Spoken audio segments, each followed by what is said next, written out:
सोनल कंडा तो बनाई करिए का कंडा भूरी अब तो मौसम दे दे अगले साल के लिए गांव से भरवा ला हूँ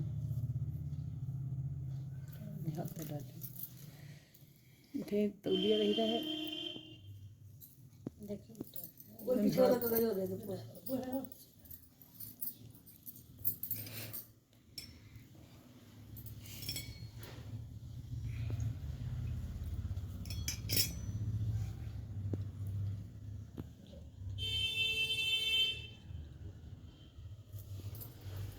क्या की जय। नमस्कार बहनों, आज हम सबको संकटा माता की एक अच्छी कहानी सुनाने जा रहे हैं। ध्यान से सुनना सब लोग। एक राजा थे, उनके 7 बेटे थे। तो 7 बेटे की शादी कर दिया। उसके बाद जो उनकी माँ थी वो संकटा मैया की पूजा किया करती थी और सबको सुहागिन खिलाती थी। इसी तरह से हर शुक्र को, हर सोमवार को खिलाती थी। लेकिन जब उनकी बहुएं आ गई तो कहने लगी कि ये तो रोज़ बुला लेती हैं, बैठा देती सबको और सबको खिलाती हैं, ऐसे में तो घर का सारा धन खत्म हो जाएगा। तो सब बहुओं ने अपना एक सलाह किया कि ये सब रोक लगाई जाए, नहीं तो घर में कुछ बचेगा नहीं। भाई फिर क्या हुआ कि कहने लगी कि भाई देखो अम्मा, ये सब बात बहुत गलत कर रही हो। हर शुक्र सोमवार बुला के बैठा लेती हो, घर का धन सब बर्बाद कर देती हो, ऐसे तो हम लोग गरीब हो जाएंगे। तो उन्होंने क्या किया कि हर महीने खिलाने लगी।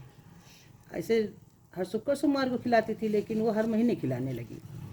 तो हर महीने खिलाती थी, तब भी उनको इतराज़ हुआ कि अरे ये क्या होता है, तुम तो मानती नहीं, हर महीने बैठा देती हो। तो हर 6 महीने में खिलाने लगी। तब भी उनकी बहुओं ने इतराज़ किया। तो हर साल भर में एक बार खिलाने लगी। तब भी बहुओं ने इतराज़ किया कि अरे ये मानेंगी नहीं, और ऐसा है कि सब जगह में, सब धन में ताला बंद कर दिया जाए, जिससे कुछ पाए ना तो नहीं खिलाएंगी। तो हर जगह ताला लगा दिया गया, उनको कुछ मिले ही ना। अब वो सोचे कि क्या खिलाएं, क्या खिलाएं, क्योंकि वो पूजा करती थी नियम से और उनको खिलाना भी ज़रूरी था। तो जो चक्की होती है, घर में लोग पीसते थे आटा, तो वो चक्की जो बचता था उसके अंदर वही उठा के वो आटा पीसा जाता था। सब बहुएं अपना चली जाती थी तो वो चक्की के नीचे का आटा उठा के उसी के लड्डू छोटे छोटे बना लेती थी और उसी के खिला देती थी। तो बहू ने देखा कि ये तो मानती ही नहीं है। तो जब वो आटा पीसने लगे तो वो चक्की का आटा भी झरिया लेने लगी, झाड़ के रख लेती थी। अब वो बोली कि अब क्या करें, अब उनको कुछ बचा ही नहीं तो क्या खिलाएं। लेकिन व्रत थी और सोहगिल न्योती थी, तो खिलाएं तो खिलाएं, क्या खिलाएं, इसी बैठे बैठे सोच रही थी।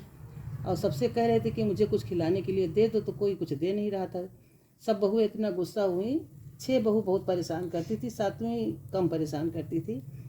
तो वो उसको घर से निकाल दिया, कहें कि तुम मानोगी है नहीं ऐसे, तुम निकल जाओ घर से।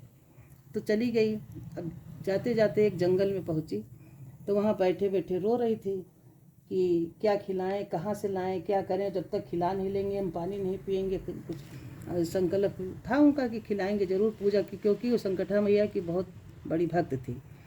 तो एक था वहाँ पर आंवला का पेड़, उसी आंवला के पेड़ के नीचे वो बैठी थी। देखते देखते अब रो रही हैं तो आंवला उसमें से गिरने लगे। तो देखी कि ये तो गोल गोल आंवला गिर रहे हैं। तो वो आंवला उठा ली और वही आंवला हाथ में लेके सोहगिलों को बुला के वही आंवला खिला दी, और खिला के तब उन्होंने कुछ खाया पिया। उसके बाद में रात में उसी आंवला के पेड़ के नीचे वो सो गई। तो रात में जब स्वप्न देखा कि तुम बहुत बड़े राजा बन गई हो, तुम यहाँ जंगल में क्या कर रही हो। सुबह उठी तो देखा कि आंवला का पेड़ बीच आंगन में और वो महल बन गया। अब इतने अच्छा उनके घर में हाथी घोड़ा नौकर चाकर, धन की कोई सीमा ही नहीं रही। जब जगी तो देखा बहुत कुछ। तब भाई उन्होंने समझ गई कि संकटा माता ही ने ये सब मेरी मदद करी और कौन कर सकता है। इतने में अब वहाँ के लोगों को पता चला कि एक बहुत बड़े राजा हैं वहाँ पे, वहाँ नौकरी सबको दे रहे हैं, चल के सब लोग वहीं पे कुछ काम किया जाए। तो उन्हीं के गांव के कुछ लोग आने लगे काम करने। तो देखे कि बहुत अच्छी सुविधा है, सबको बहुत मानती है जो महारानी है, और कोई पहचान नहीं पा रहा था क्योंकि वो बहुत फटेहालन निकली थी। तो वहाँ के जो गांव के लोग लौट के गए तो कहें कि एक राजा आए हैं, और इधर इनके जो भाई लड़के थे इनके घर में दरिद्रता आ गई, सब बहुएं एकदम गरीब हो गई, खाने को तक कुछ नहीं बचा। तो उनसे घर में आके कहें कि तुम लोग साथ के साथ भाई बैठे रहते हो, एक राजा आए हैं, बहुत बड़े राजा हैं, उनके घर में चल के कुछ काम क्यों नहीं कर लेते हो। तो कहें भैया हमको चल के लगवा दो नौकरी। तो उनके घर में गए और उनको कहा कि भाई ये हमारे गांव के हैं, इनके नौकर भी किसी तरह की कोई भी काम हो कर लेंगे। तो महारानी तो पहचान गई लेकिन लड़के नहीं पहचान पाए। तो महारानी ने किसी को घोड़े के घोड़सरिया में, किसी के हाथी को, किसी को घर में, किसी को बाहर, हर तरह से 7 लड़कों को काम दे दिया। अब वो काम करने लगे तो उनको पैसा मिलने लगा।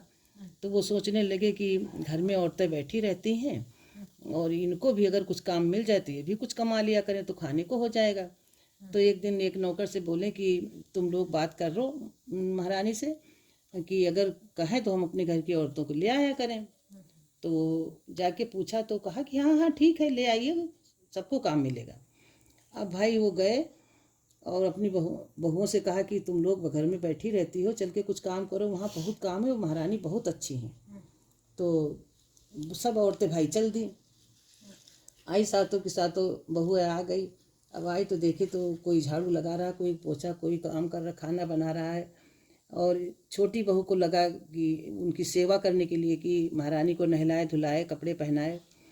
तो एक दिन छोटी बहू जो तेल ओल लगा रही थी उनके, और तब देख के उनके पीठ में एक मसा था तो देख के रोने लगी। तो वो बोली कि क्या हुआ, तुमको बहुत काम पड़ रहा है क्या यहाँ पे, तो तुम क्यों रो रही हो, नहीं करना है तो मत करो। तो बोली नहीं, इसके लिए नहीं रो रही हूँ, मेरी सासू माँ थी आपकी तरह की, उनके भी पीठ में ऐसे ही दाग था, वही देख के मुझे उनकी याद आ गई। तो बोली क्या हुआ, तुम्हारी सास मर गई क्या।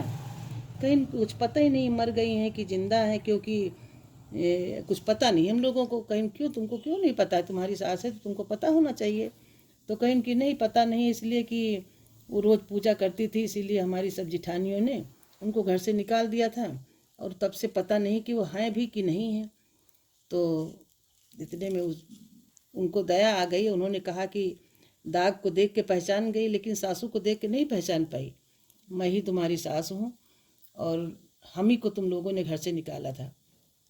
इतने में 7 लोगों को बुलाया और सब ने उनसे माफ़ी मांगी, और संकटा माता की जो था वो सब लोग मान गई कि संकटा माता ये सब कुछ हैं, इनकी पूजा से कुछ कमी नहीं होती है, इनके पूजा करने से हम लोग सब लोग सुखी रहते हैं। तो उसी दिन से उनकी बहुएं भी पूजा करने लगी और सब मानने लगी, और अपनी बहुओं को भी अपने घर में रख लिया, उनकी गलतियों को क्षमा किया। जैसे संकटा माता ने सबको क्षमा कर दिया और सब ठीक से रहने लगी। जैसे बोल संकटा मैया की जय।